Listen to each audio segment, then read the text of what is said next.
months ago, she was the star of this race at its inaugural running. 12 months later, this year, she returns as the Queen of Greyhound Racing out to defend her crown. The two Queens of Greyhound Racing. She's a pearl, 1 length to Wow She's Fast. Wow She's Fast got up on the rail. Amron Boy storms, but the Queen did it. Wow She's Fast has won it. And yes, Wow She's Fast has won it. She's won the last two, and we're up to our final episode of the Green Light On Phoenix Flight Path, heading toward the great race that is the 2023 Sportsbet Phoenix. And who knows, maybe, just maybe, she can do it once again. Wow She's Fast. What an amazing 7 weeks it's been in the build-up. We're now here at the big dance, the grand final this Saturday night at the Meadows. Weather, I've been told, is going to be kind, so I think there is going to be an enormous crowd. There's 8 slot holders, 8 greyhounds racing for $1 million to the winner, and there'll be a crowd and an atmosphere to match. And a man who is going to be really, really pumped up about this is my co-host, Corey Smith. Welcome to you, mate. You must feel like it's almost Christmas coming a week early. It is, mate. I'm more excited about the Phoenix than I am for Christmas, to be honest. So, no, we'll see how we go. It's going to be an absolute cracker. I'm nice and excited. Obviously, the first 2 editions were amazing, and they went off just in fine style. But the way that this is building up, the way everyone's talking about it, the way ticket sales have been, I think this is the biggest and the best one yet. It's just extraordinary, mate. I can't believe how quickly it's found its way into the event calendar and then just spiraled to almost being the greatest race in greyhound racing, the Phoenix. There's just so much build up to it, so much atmosphere, and I just can't wait to see how it plays out. Now, on this edition of the podcast, it's a big one. We're going to catch up with a few form experts to see how they are power ranking the Phoenix first through to last. Nathan Rooney, Jason Adams, George Farrugia, myself and Corey Smith are going to give our power rankings. Smithy, firstly, I'm going to come off the top. For those who are watching via YouTube, they'll see that I'm dripping in sweat. We've had a power outage at our place throughout the afternoon. The aircon's not working right, and I'm stuffed in the office at the moment, and I'm absolutely working hard for a dollar. I'm dripping in sweat. So apologies to those who are tuning in and thinking, has Jimmy Vandermark just gone for a 10K run? Because we all know that doesn't happen. Kim, I just want to break some news to you. No one that is watching is there to see your rude head. No one cares that you're sweating. It doesn't make any difference. All they want to know is who the winner of the Phoenix is. And while you do look nice, you look like a bit of a beetroot, to be honest. You're working overtime, but that is why they pay you the big bucks. Run of the day. Well, now time for run of the day, Smithy, as we count down to the Phoenix and the Silver Chief. And I thought, well, the Phoenix has taken the spotlight a little bit away from the Silver Chief, but as well, it makes an amazing support card for the Phoenix having the Group 1 Silver Chief on that particular night. So I thought I would take my run of the week from last week, and it's Fernando Phil. I think a lot of people would have expected it was going to be Morton if you go to any greyhound, but we already knew what we were expecting from Morton. But I think what Fernando Phil has been able to do in the last fortnight, winning on Melbourne Cup night, then coming across town to the Meadows, getting the job done, safely holding off some really good quality. Tim Zhu being right up his hammer at the first corner. I thought this was huge from Fernando Phil. Thanks to Watchdog Racing, here's how he went about it.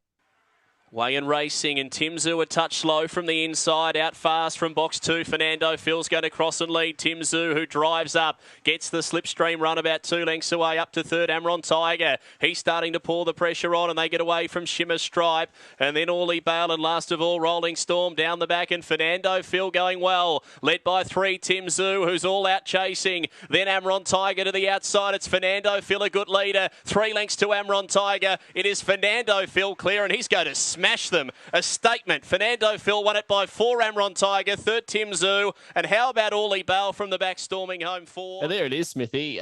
Just a greyhound in the zone at the moment. He brings early speed, and that's going to put him in a good position, I feel, in this week's Silver Chief. Yeah, exactly right. He faced a pretty stiff heat last week, I thought, but from the draw, he just was able to capitalise and show some early speed. And if he can do that again in the Silver Chief, he might have a Group 1 to his name after Saturday night. Big race preview. Big race preview, Smithy, and they don't get any bigger than this. The 2023 Sportsbet Phoenix at the Meadows. Wow, she's fast. Already 2 out of 2, and after a phenomenal trial this week, 29.49, she comes up looking for 3 out of 3 in the Phoenix. But you know what I believe in? what Meatloaf once said, 2 out of 3 ain't bad. I think she needs to let somebody else win the Phoenix this year. Let's go through them, Smithy. Box draw order, starting with number 1, Pass the Buck. You can mention who they're aligned with slot holder-wise, and then we'll chat about the Greyhound. But I think Pass the Buck's the leader of the race, especially from box number 1. Yeah, we've seen him break 5 seconds early, and I think that's why Tabcorp went for him, because he has that blistering early speed. Hasn't done it since his let up, though. He had that one start at Bendigo where he missed it a little bit, but he's electric early, and box 1 helps. Just before we get to Hector Fawley, I've just noticed, this being the grand final show, you've sort of stepped it up and ventured down to the local music store and bought yourself a headset, I see. Well, I had to. I'm actually recording this from home, Jim, which is a little bit unusual for me. But I managed to steal my housemate's headphones because he's a bit of a gamer sort of nerd, a self-confessed. And I just said to him, mate, you can have half-hour spell. I'm stealing your headphones. What do they call it? Fortnite can wait for half an hour, but I like it, mate. The audio quality is really good. Hector Fawley, box number 2, TCS. We had a chat to them last week. They announced that they're going to choose Hector Fawley. Only 7 days ago, and now he's equal favourite to win the Phoenix. Like, it's amazing what that box draw on Sunday did. Yeah, I said to some of the crew there on Sunday at the box draw, I said I thought it was a good pick, Hector Fawley. Now coming up with box 2 and the way the map's going to play out, I think it's a great pick. He's going to be so strong in the run home, and I think he can lob close enough. Talk to me about the slot holder of Alpha Zulu number 3. Yeah, Good Bloke Society, founded by Sean Wallace. He's come on board this year, and he's made no secret that he really sees a good relationship moving forward between the Meadows and Good Bloke Society. And essentially, they're there to just provide a support network for men, and kind of creates a platform where they can network, and businessmen and people can kind of just have a chat and make sure that they're going all right and talking to some friends. How's Alpha Zulu going, do you think? I think the draw, again, a bit like Hector Fawley, brings him right into contention. The draw couldn't be more perfect, in my opinion. So I think that brings him right into it. He hasn't been jumping his last few starts, but this has been his grand final since he was selected a couple of months ago. So he'll be cherry ripe. What about Double P, Postman Pat? He's a little bit out of form coming into this, but he got a confidence run up at Horsham into him last time. And I think it was such a smart move from Jason Thompson. Instead of just trialling at the Meadows like most of the Murray, he probably sensed that Postman Pat needed to just get a nice confidence-boosting win on the board. Did that at Horsham. He draws box 4, and I sort of just keep having these flashbacks to 3 months ago. And if he can run like he did 3 months ago, I think he's clearly the dog to beat. Well, he was a $3 favourite 3 months ago for this race, Jim. So that goes to show the level of talent he has. And I don't think he's a trial dog. He's a race dog. He thrives on competition. I think he'll be much better for that run. And as he said, that Horsham run will top him off nicely. And he's certainly got the ability. He's just got to show it. Greyhounds HQ with Postman Pat? Certainly is. Greyhounds HQ, who managed to get a place getter last year with She's a Pearl when they aligned with Tabcorp. What about Ladbrokes lining up with Scalacci, a greyhound who's just not beginning well at the moment, Smithy? He's ever since that Top Gun, he just hasn't been able to ping the lids like he can. But I thought his trial that he produced on Monday was well above average. He went, I think it was 5:15 early, which he can go a lot faster than that if he gets it right. But 17:71 down the back on a trial day. I thought it was a trial full of merit. Yeah, obviously he's got the ability, James, to win a big race like this. We saw that with his performances going back probably 6, 8, 10 weeks ago. But he needs to jump. That's the key. From box number 5, it makes it all the much harder. But he's certainly got the ability to do it. He just, as I said, he needs to put it together. If Scalacci can put his game face on like you have for the Phoenix week, I think he can jump and he can win it, because not only have you got the new sparkling headset for the recording, but you've also just called me James, which I don't think you've ever done in your life. Well, she's fast. Box number 6. I'll be honest, my power rankings have her right down the bottom purely because I don't want them to get greedy, and I think somebody else deserves a turn. Well, I'll tell you what, these power rankings, I thought it was a good idea when we started concocting this, but when I had Wow She's Fast and Sports Bet down in the bottom half of the thing, I just nudged her up a couple of spots, and I'll give it away. She's sitting in 5th for me, and I reckon that's about the right spot. She obviously trialled the house down, but I think she's going to have to get everything right to be winning from box number 6, even though she has won a Phoenix from box 6 before. Yeah, last year, and wouldn't it be a fairy tale to make it 3 out of 3 if she can do it, and as well to have the same slot holder from start to finish. Then I think this will be her final start, win, lose or draw. Big Energy, box number 7, teaming up with RSN. We've heard Andrew Bensley on the podcast. We've heard him on the RSN airwaves all week, just saying he is energized for Big Energy. He hasn't shut up the great man, Andrew Bensley, but I love it. I love the excitement, and that's what the Phoenix brings to to so many people and so many different organisations. And this boy, if he gets it right, he can definitely win the race. Well, there's a sense of timing about Big Energy. I think RSN absolutely nailed the timing of locking him up. We saw him in the shootout. We saw him in the Melbourne Cup heat. His run in the Melbourne Cup was big as well. He's a very, very fast dog, one of the fastest dogs in the race, if not the fastest. So, yeah, you can't discount him. I know box 7's going to make it tough, but he does have enough early speed to get across. He just needs to get it all right. What about J Racing Queensland qualifies through the flame, and I think the draw is the sticky point for J. I know he can overcome the 8, and he's proven to handle the wide draws in the past. But I think if he draws a 1, 2, or 3, he's one of the real genuine $4 or $5 chances in the race. And I think purely because of the draw, there's a big chance he's going to get posted wide. He's going to need some luck to go his way.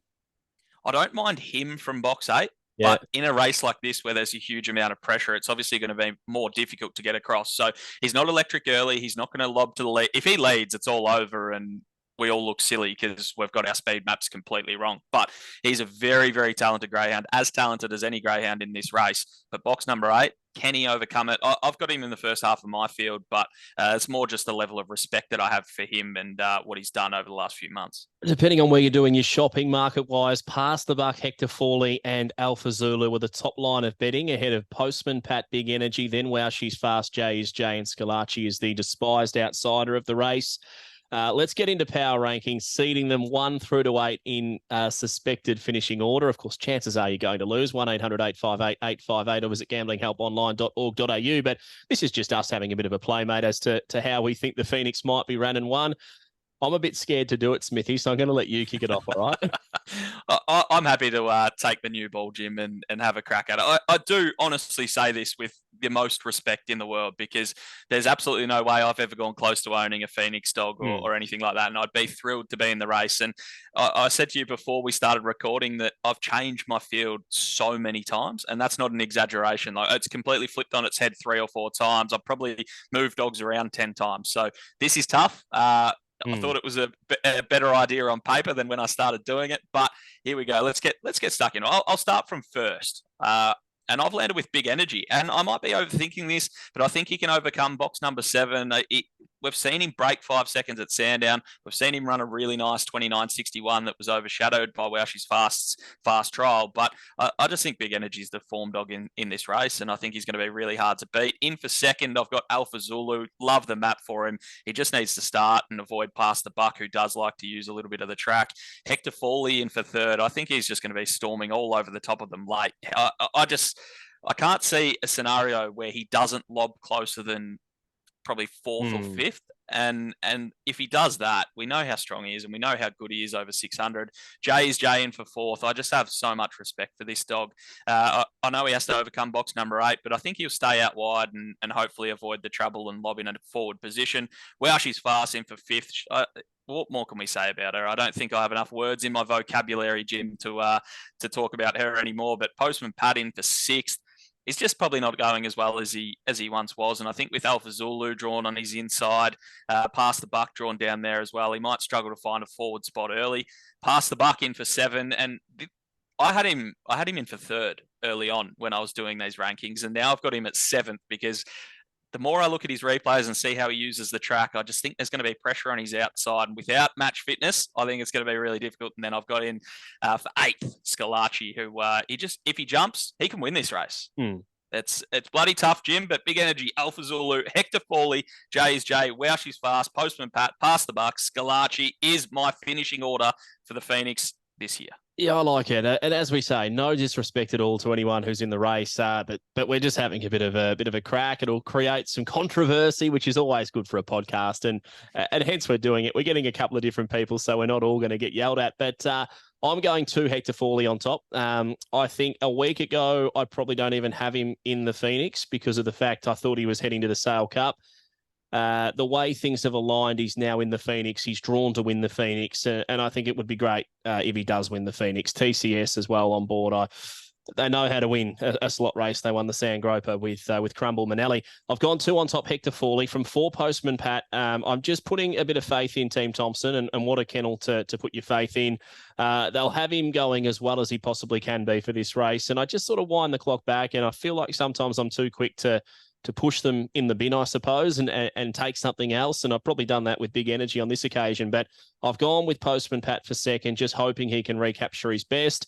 1 for third past the buck. I just think if he does get to the front and he gets that solo lead through the first 100 metres, then he runs a big race. For fourth, I've gone number 3, Alpha Zulu. Now, you're starting to see a trend. I'm going inside draws, and I just want to push how important I think the box draw was for this race, because you solo trial the whole field, there's going to be bugger all between them. They're all jets. That's why they're in this race. So a lot of my tips in races like this are box draw dependent and how the speed map might play out. So I've gone 3 for fourth, Big Energy right back in 5th placing. Now, I can tell you now, if he draws 1, 2, or 3, I've clearly got him on top. That's how much I think the draw makes it harder for him. I've gone 5 Scalacci on top. I just worry that he's not beginning, but I'm sort of banking on the fact if he does begin, he's going to put himself into the race. Then I've gone number 8, J is J, in for 7th placing. And at least, wow, she's fast in last. Now, the reason I've done that, Cal and Jackie listened to this show, and I thought I could get away with it because I can say, look, it's purely because you've won 2 and let somebody else have a go. But on her trial, she can win the race. And honestly, any of them can win the race. And it's a cracking Phoenix. As I've said so many times, mate, the atmosphere, the build up to this race is astronomical. And with a field like that, 3 joint favourites around $4.60, you can see why. Yeah, exactly right. It's wide open. And I will say to the listeners out there, I am happy for you to call me an idiot. I'm happy for you to call me a dickhead. Whatever you want to call me if you disagree with me. But I ask one thing of you, and that is give us your 8 in order as well. That is all we want. That is all we ask for. And I know it's not going to be easy, but I just want you to go through that process like we did, because it was bloody difficult, Jim. That's going to be our question for this week. And I'll tell you what, we're going to give away a proper Phoenix merch pack. I've just created this idea, Smithy. I want a grey jumper given away. I want a black jumper given away, maybe a couple of Meadows stubby holders as well, because it's getting warm and I don't want my hands to chill up on a beer. So good luck to anyone who has a crack at that. You can get on the socials, of course, Green Light On, or through the Melbourne Greyhound Racing Association socials. We'll pose that question. Give us your finishing order in the Phoenix 1 through to 8. And you know what I'd love? I'd love for a couple of the connections of these greyhounds to then try and do it and see where they put their dogs. Yeah, exactly right. And let's be honest. The odds of any of us getting this completely right is astronomical. We're having a crack. We're having a go at something that I don't think anyone's really done previously, to be honest, Jim, publicly. So we're trying. That's all we can say. I like it, Smithy. What about the Silver Chief? A great race on paper. It always is. Number 1, Shimmer Steel. 2, Rocket Right. 3, Mapunga Shine. 4, Smooth Plane. 5, Morton. 6, Fernando Phil. 7, All Talent. 8, Oregon Durant. Reserves, Oregon Caldwell. And Here Comes Blue. How do you see this one playing out? Most importantly, who wins the Silver Chief? Are you going with Morton? I almost feel sorry for Morton, because I feel like he just about should have been in the Phoenix. He didn't get there. We even spoke to Team Sharp in the build-up, and Jason gave a heartfelt plea to somebody to select Morton. And if I had a slot, I would have said it's yours. But I'm going to tip him on top. I think he'll win. Can I tip a dead heat, Jim? Is that allowed? It's been a while since I've tipped. Yeah. It's been a while since I've done it, so I'm going to have another crack. Now, in all honesty, I've got Rocket Riot on top, mainly because Morton's just been crucified by box draws. And you're right, he wouldn't have looked out of place at all in a Phoenix. And you know, it's difficult, but at the end of the day, he's got a fair consolation prize that he's going for here in a Silver Chief, a Group 1. But I've got Rocket Riot on top. I think he'll begin better. 5:13. That's not him. He's going to go a low 5-second sectional, if not even faster. I see Morton posing up just outside him, and Shimmer Steel and Fernando Phil, I think, will get themselves into nice positions as well. So my numbers are 2, 5, 1, and 6 in the Silver Chief. But I think Rocket Riot will get the job done. I'm in agreement, to be honest. My heart's going with Morton, but my brain's saying the price is probably going to be unders, and you're probably better off playing Rocket Riot for those exact reasons. I think he will begin better than he did last week, and yet he was still able to drive through and win. And Fernando Phil's the other one. He's going to be overs. His last month of racing has been out of this world. So terrific lineup. Shimmer Steel, even off the red. Mapunga Shine. There's so much class in the race. It's going to be a cracker. All right, Smithy, as we wrap up your part of the podcast, we're about to get some real form experts on and chat about the Phoenix. So I'm looking forward to getting their insight. But you're with Big Energy in the Phoenix, so it'll be intriguing to see what the boys go with. I guess as we wrap up this episode, it's been a really, really fun 7 weeks or so, doing 7 episodes, Flight Path to the Phoenix, or Phoenix Flight Path. Why should people get to the Meadows Saturday night? What's the reason they should go and see the Phoenix firsthand? Well, I think that anyone that's been to the first two Phoenixes sees what it does and sees what it brings. It's something completely different. There's almost a tribal sort of level of atmosphere with the different slot holders cheering on different dogs and a different sort of demographic at the Greyhounds, and that's what the Phoenix brings. And like I said earlier in the show, I honestly believe that this is going to be the biggest and the best one yet. We've learnt plenty from the first couple of years of the Phoenix. It's been bigger, it's been better. The media coverage of it this year has just felt like it's been absolutely insane. There's been plenty of people talking about it, and it's going to be massive. And the ticket sales are absolutely through the roof. So we've pretty much been sold out of hospitality packages for about 6 weeks now, but there's free entry for general admission. And I honestly think that it's still a great option to have. So make sure that you do come along. You've got no excuses, free entry. There'll be food trucks. There'll be the best racing you'll see this year. I think it's going to be an absolute ripper, and the atmosphere on track is going to be next level. Form expert. Yes, one of the all-time great form experts around, George Farrugia, on the podcast to have a chat about the Phoenix and give his top 8 as well as a tip in the Silver Chief. George, I welcome you, mate. How are you? I'm good, mate. How are you? Very busy. I think we're all in the same boat. It's an exciting time of year, but very, very busy for us media folk, Georgie. But what I'm after, mate, from you is your top 8 finishing order in the Phoenix. Can you take that away? This is going to be fun, isn't it, James? Tell me about it. We're going to look back on this. Look, I've got Big Energy on top. I'm not sure how everyone else has gone. I just think even despite the box draw, James, he should be able to hold a good enough position on that first corner if he can begin cleanly and still is the informed greyhound in the country. I've got him on top. Second, I expect a big run from Postman Pat. Forget the fact that he's been favourite for this race for 3 months as they were sort of deciphering the field. I just think he's got one in him where he can go very close. Hector Falling is third for me. I just think a greyhound that will get a sit on him, and he will just give the slot holders a great run for their money. Past the buck, he's certainly drawn in fourth for me, just to have a lovely run.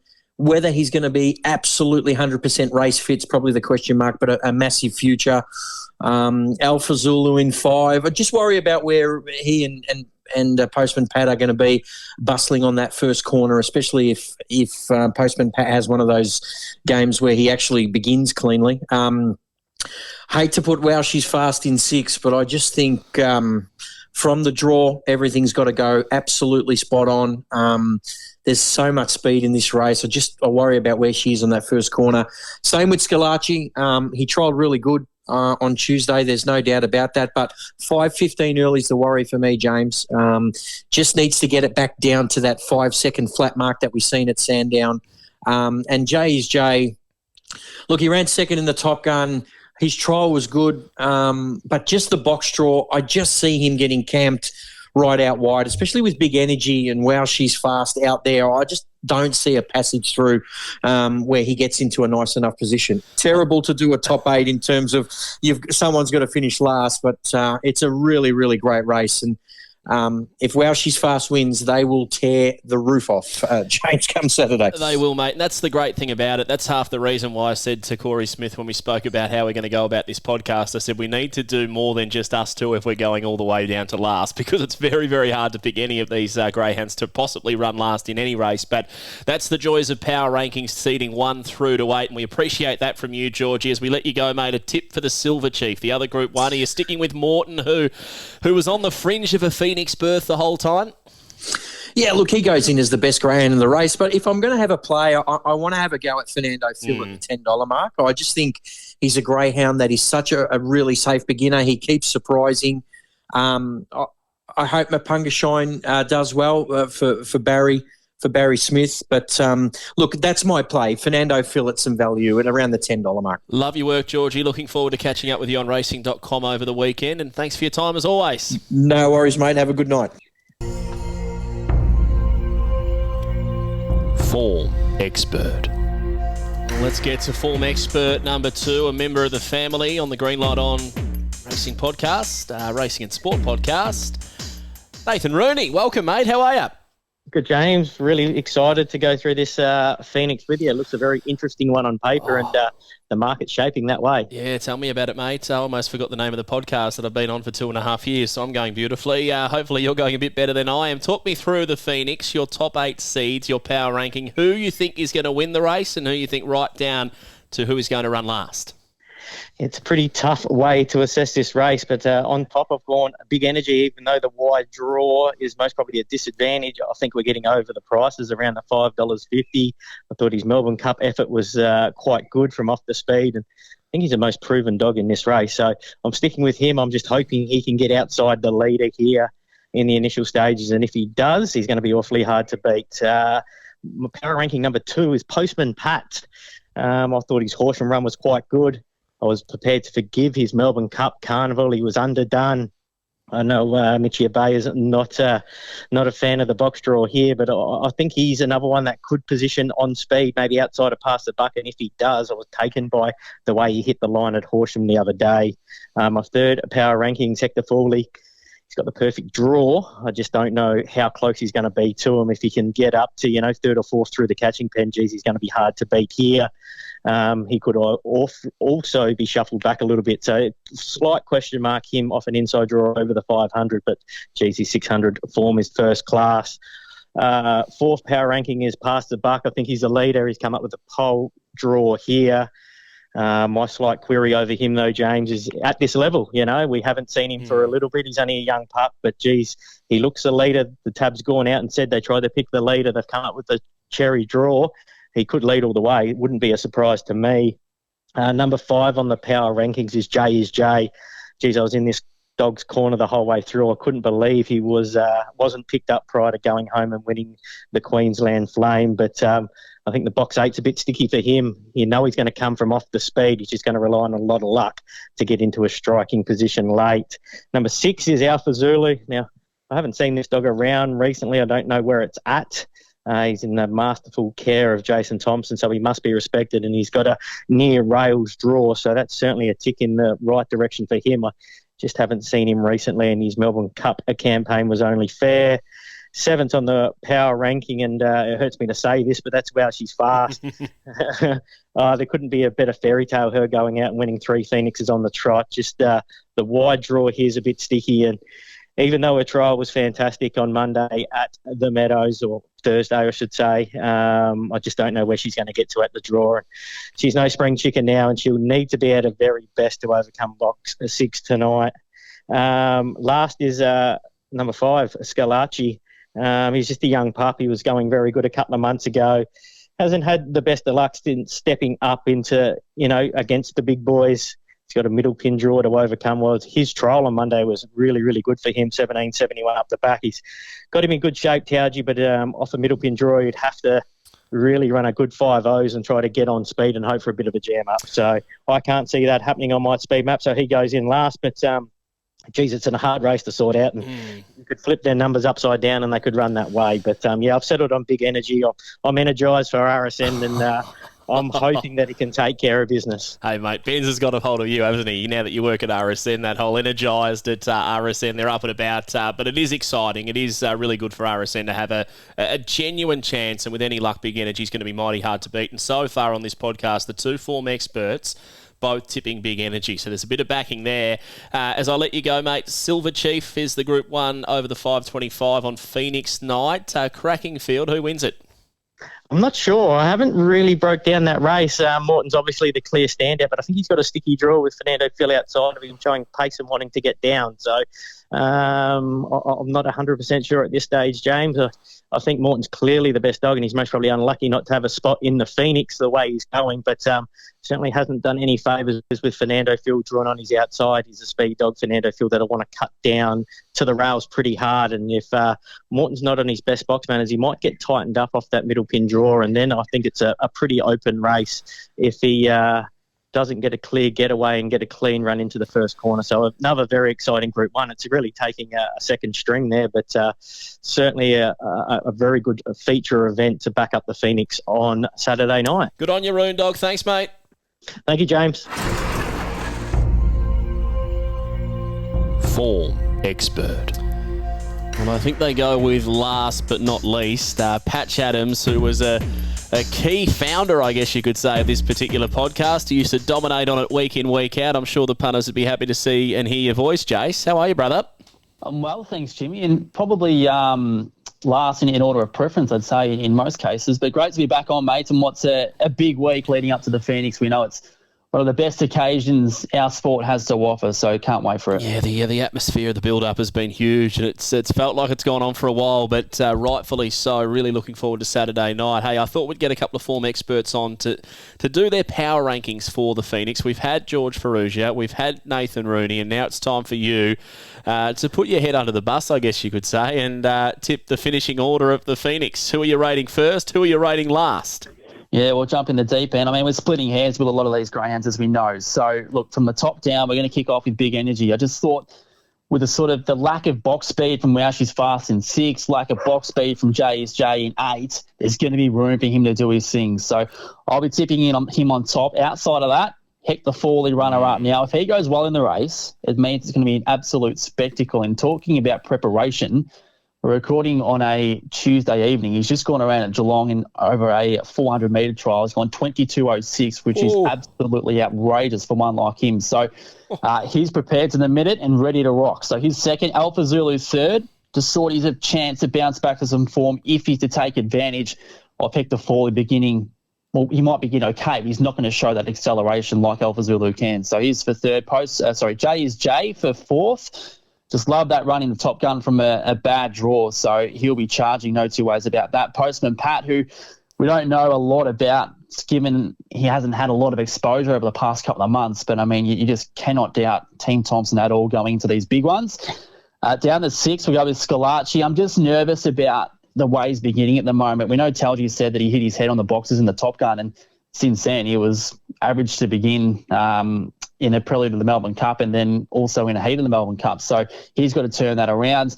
7th, and it kills me because I'd love to see her win the race. That's Wow She's Fast. I know that trial was big last week, but I wasn't in love with the way she performed in a heat of the Melbourne Cup. So, I mean, it'd be one of the best results the sport has ever seen if she was to win. I hope that's the case, but I've just got doubts on her at this point in time. And last, which makes me a bit ill from box 1, he's past the buck. And only because, I mean, we know what it takes to stand up in these big races, and time after time we've seen high-class dogs just in the deep end for the first time just not stand up to it. So he's a gun. I've got no doubts about that, but I just thought that unknown going to a race where there will be significant pressure, it's a challenge to overcome. This has been awesome, mate. You're the third person to come on. A different order in a way, but you've all tipped Big Energy to win the race, which surprises me, but it just shows how much confidence, I guess, the form experts have in a greyhound of his ability.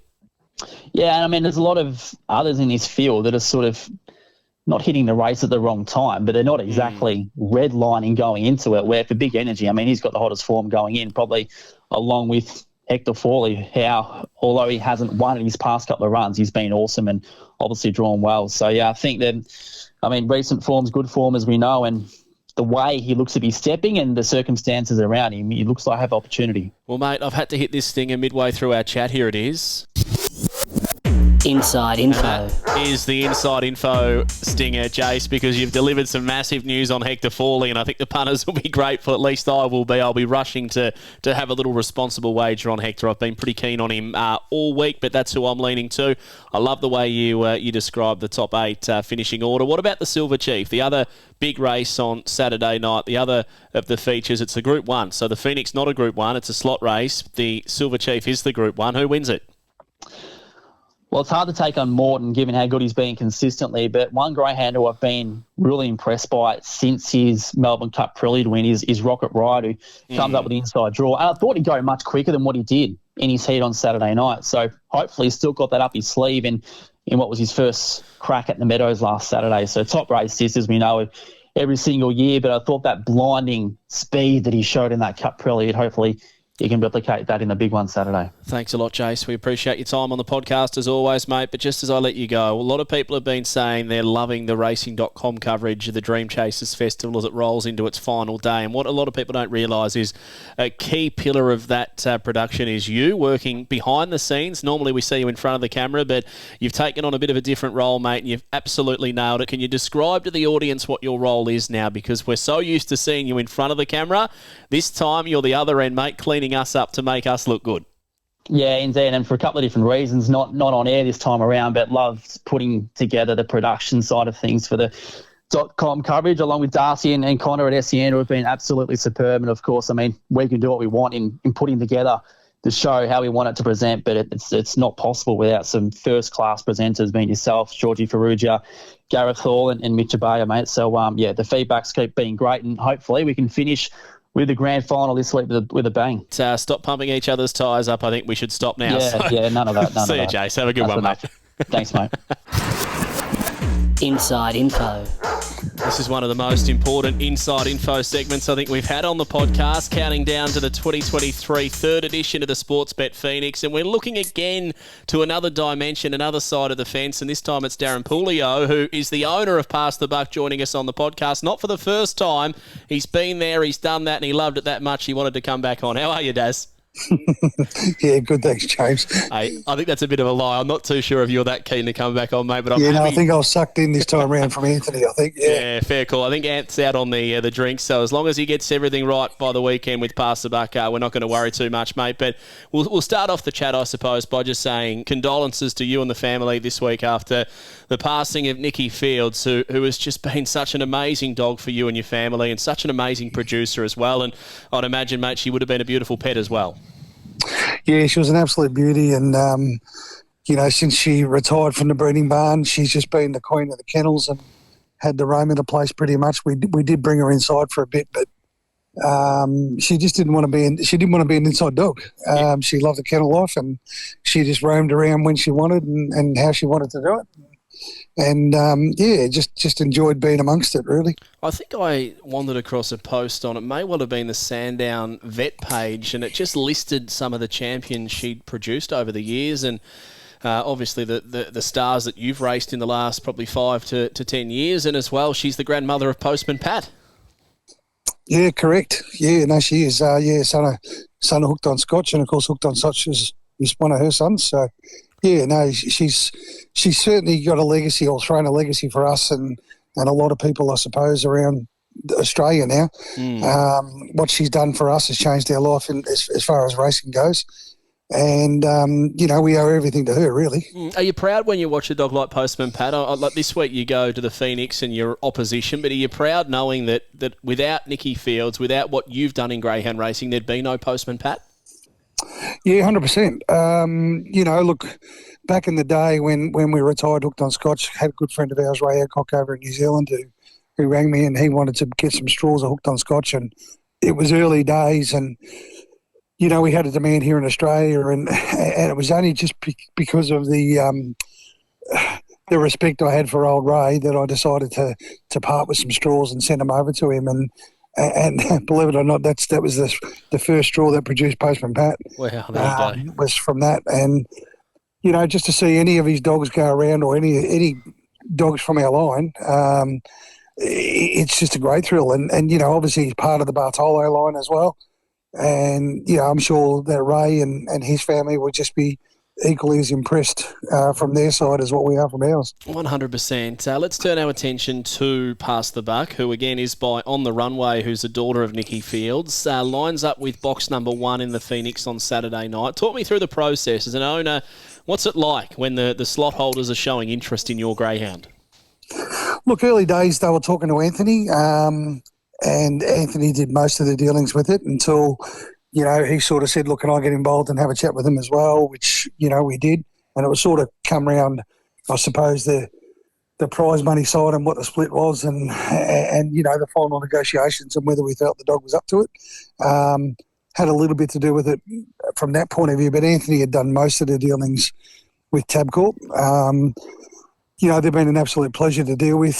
They just wanted to know where the dog was and we had set sort of targets of where we think the dog should be, and we set benchmarks for him to trial, and obviously when he raced, we had a benchmark from that point of view as well. And along the way, he just ticked the boxes all the way through and achieved what we wanted him to achieve. So Tab, we're relatively happy to sign off on that and go with that process. One of the important things was that we said that we didn't want to embarrass ourselves, the dog or Tabcorp, to be honest. If we didn't think the dog was up for it, that we wouldn't put him up for it. So that was part of that was very important from our point of view. Yeah, it's great to know that he's had to jump these hurdles in order, I guess, just to get the belief, I suppose, from your kennel and your setup to know that if you're having a crack at this race, you guys believe he's a genuine chance of winning it. So I guess as a punter, it's great to hear that. Yeah, look, for sure. Look, when the dog injured himself in the Great Chase, he really only needed 2 weeks off, but Anth decided just to give him a little bit more and fresh him up. So it was just a time thing. Like, the dog was okay, was nothing major. It was really just to freshen up, and that's when the Tab contacted Anthony and started talking to him. And to be honest, we were surprised that we, had a call, and then we actually had a second company call, a slot holder call us, and we sort of said, no, we're already talking to Tab, and just left it at that. It's a great insight, mate, and I suppose that run at the Meadows, semi of the Great Chase, where he goes 5:02, 29.67, there's sections that can win you a Phoenix, and he was desperately unlucky in the final, but he went 4.97, and I think from Tab's perspective, and we had Nathan Gretsch from Tab on the podcast last week, they were all out trying to chase a greyhound that they believe could lead the Phoenix, and with sections like that, knowing what he's capable of, he does have the pace to lead a race like the Phoenix, especially now he's got the red. Yeah, without a doubt. When we trialled him at Bendigo, when Anth raced him at Bendigo, we felt that the dog wouldn't lead because he was coming back fresh, and we thought the pace from box one would lead him, and so we knew the dog wasn't going to lead. But the way he sort of did that off and finished that race off showed us that the dog was ready, and we felt if the dog could have began, he would have probably gone close to breaking the record. Yeah. Like, he has really, really been trialling well, really well.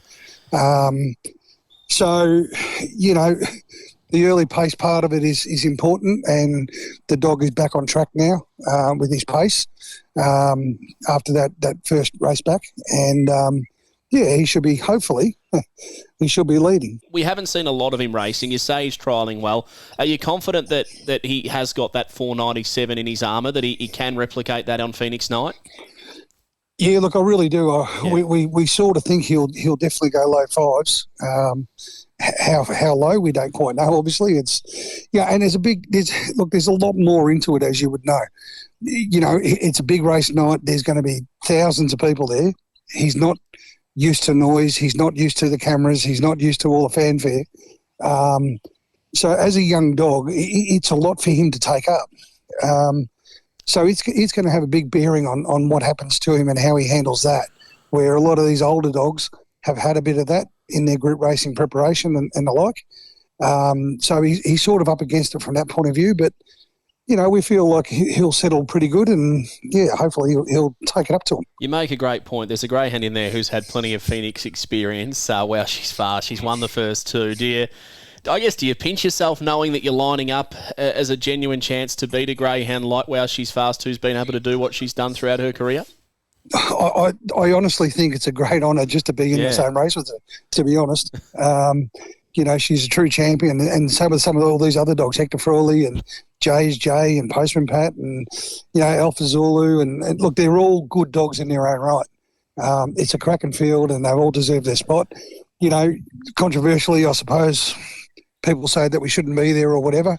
But, I think he's earned his spot, and I think hopefully he can prove some people wrong and show that he's got the ability to put it up to him. Well, I think you've definitely earned your spot, mate. If a slot holder is interested in a greyhound, they've earned their spot as far as I'm concerned. So good luck with everything moving forward. And I think I may well have said this on the last time we spoke, Darren, but there's a lot more than just good luck coming into what you and your family have been able to do in greyhound racing. You've continued to produce from a great producing line, and you tick all of the boxes. You rear them well, you pre-train well, you do all of that, and this is the end result, a greyhound drawn box 1 in the Phoenix. So good luck with everything. Good luck with the family going to the Meadows Saturday night, mate. We wish you well, and thank you for your time here on the podcast. And all we can say is go past the buck.